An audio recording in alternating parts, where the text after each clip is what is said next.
Annyeong guys, so welcome back to my channel, or if you're new here, welcome. For today's video, gusto ko lang i-share sa inyo yung dream shoes. Samahan nyo ko na i-unbox siya guys.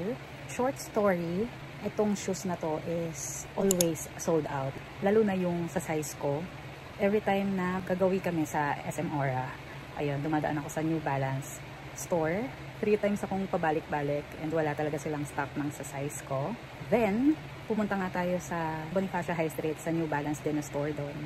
Sold out. Talagang wala na silang 327 doon. Any sizes. And ito na nga. Pauwi na tayo. And may nadaanan tayo na shoe salon. Nagulat ako naka-display sa unahan yung 327. And ayun na nga, may size natin. So yeah, finally, nakabili na tayo guys ng dream shoes natin. So sabi ko nga sa sarili ko, magpapakabait talaga ako lalo. Lalo kung magsisipag, magtrabaho, ganon. Deserve ko to, ganon. Nagsisearch kasi ako sa TikTok ng mga recommended nilang shoes for travel or for walking. Yung kahit maglakad ka ng ilang kilometers yun, hindi ka raw makakaramdam ng sakit ng paa. So yeah, and ito nga yun, 327. Actually, yung una ko nagustuhan is 530. Kaso, meron akong halos ganong design din na sapatos, ibang brand na lang. And ito nga yung 327, mas nagustuhan ko siya. Yun nga kasi kakaiba yung style niya. So ito nga guys, so, i-unbox na natin. Okay? Ayan, nag-try din ako sa Zalora online. Ayun, may mga nakasale nga sila doon actually. Kaso, yung sizes is malalaki din. Yung color is orange, green, and ito, buti na lang talaga, grabe, may nakita tayo talagang para sa atin to. Ito talaga yung destiny natin. Ayan, so ito na nga guys, yay, New Balance, our first New Balance shoes. Ayan, ang box. So ayan, size 6 siya guys. Talagang size 5 lang ako, kaso yun nga, sa mga reviews din niya is kailangan mag 1 up size ka kasi nga yung style niya is parang pa tulis sa dulo, so para hindi sumakit yung paa mo sa dulo kasi parang masikip nga siya sa part niya, so kailangan mag 1 up size. So size 6 yung pinuha natin, and ito na nga siya. Ayan, charan! O diba, bali yung color niya is navy blue. Tama ba? Ang name niya is Moonbeam with outer space or Moonbeam lang. So yan, ilagay ko na lang dyan. And ayan, diba? Ang pretty niya.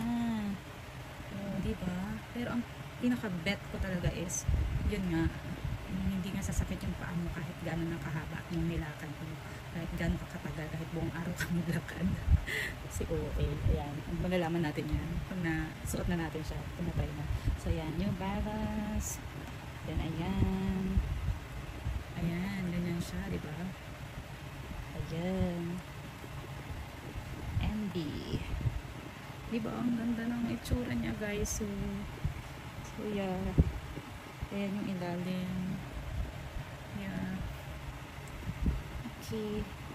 Tapos ayan, yung loob niya. MB. Then ito. Yung nakalagay sa loob. The Intelligent Choice 327. Ayun na yun. So yan siya guys. Ang pretty, diba? Tignan nyo naman. O diba? Ang ganda. Tapos ito yung isa. Ayun. New Balance.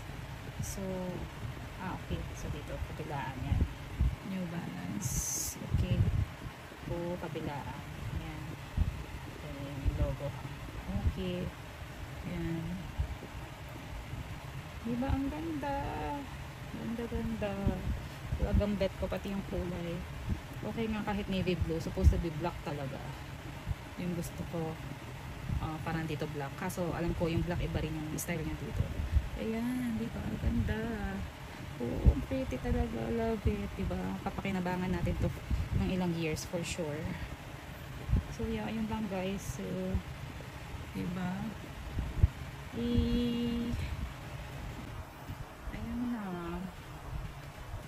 Diba? Ayan. Ayun na. Ayan na. Ayan, that's it.